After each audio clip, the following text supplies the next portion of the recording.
আজ আমি বানাবো মিষ্টির দোকানের মতো পরোটা। তো হ্যালো এভরিওয়ান, আমি সুতপা নিয়ে আসলাম নতুন একটা ভিডিও। তো আজ আমি যেভাবে এই পরোটাটা বানানো দেখাবো, তোমাদের কিন্তু আর দোকান থেকে কিনে খেতে হবে না, খুব সহজেই বাড়িতে বানিয়ে ফেলতে পারবে। তো চলো আমি কিভাবে পরোটাটা বানাচ্ছি তোমাদেরকে দেখাই। এখানে তো আমি 500 গ্রাম ময়দা নিয়ে নিয়েছি, তোমরা তোমাদের পরিমাণ মতো নিয়ে নেবে। এবার ময়দার ভিতরে দিয়ে দেবো সামান্য পরিমাণে লবণ আর 1 চামচের মতো চিনি, আর দিয়ে দেবো 2 চামচের মতো সাদা তেল। তো এই সব উপকরণগুলোকে আমি ময়দার সঙ্গে ভালোভাবে মিশিয়ে নেব। তারপরে অল্প অল্প জল নিয়ে আমি একটা ডো বানিয়ে নেব। সেই ডোটাকে আমি 10-15 মিনিটের মতো ঢাকা দিয়ে ঢেকে রেখে দেবো। তো ডোটাকে সাইডে রেখে এবার আমি একটা ব্যাটার বানিয়ে নেব। তার জন্য আমি নিয়েছি এখানে কর্নফ্লাওয়ার। তো এখানে কিন্তু কর্নফ্লাওয়ারটা আমি 2 চামচের মতো নিয়ে নিয়েছি, আর তার ভিতরে দিয়েছিলাম সাদা তেল। সাদা তেলের পরিবর্তে ঘি কিংবা বাটার দিলে কিন্তু খুবই ভালো হয়, তো আমার কাছে ছিল না, তার জন্য সাদা তেল দিয়ে তারপরে একটা চামচ নিয়ে আমি ব্যাটারটা গুলিয়ে নেবো। তো কিন্তু ব্যাটারটা একদম পাতলাও হবে না, আর একদম ঘনও হবে না। তোমাদের কাছে যদি কর্নফ্লাওয়ার না থাকে তাহলে কিন্তু ময়দা দিয়েও করা যাবে।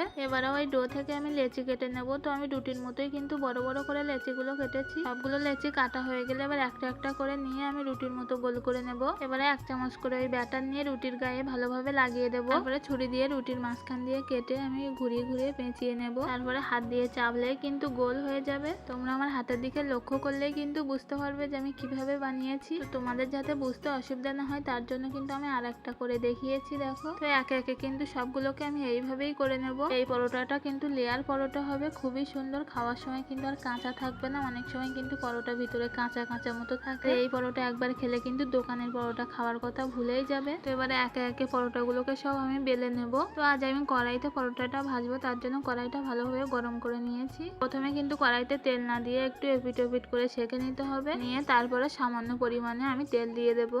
আর এই পরোটাটা ভাজতে গেলে কিন্তু খুবই কম তেল লাগে আর খুবই কম সময়ে হয়ে যায়। এবার আমি এপিট ওপিট করে লাল লাল করে ভেজে তুলে নেব। তো আমি সব পরোটাগুলোকে কিন্তু একইভাবে আমি ভেজে নেব।